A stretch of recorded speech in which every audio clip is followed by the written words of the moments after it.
বিজেপির পতাকা নিয়ে কোথাও যদি কোনো রাজনৈতিক হিংসা চলে, কোনো তৃণমূল অফিসের উপরে আক্রমণ হয়, মুখ্যমন্ত্রীর পরিবারের প্রতি বাড়ির সামনে দাঁড়িয়ে যদি কদর্য ভাষা ব্যবহার করা হয়, তাকে দল থেকে বার করে দেব, সেই অধিকার আমার পার্টির সংবিধান আমাকে দিয়েছে।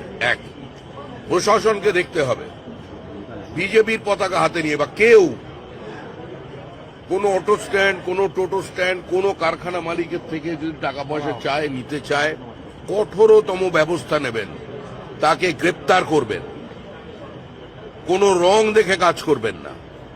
কোনো রাজনৈতিক হিংসার জায়গা পশ্চিমবঙ্গে নেই। এই রাজনৈতিক সংস্কৃতি বন্ধ করতে হবে, এর জন্যই পশ্চিমবঙ্গের মানুষ রায় দিয়েছে।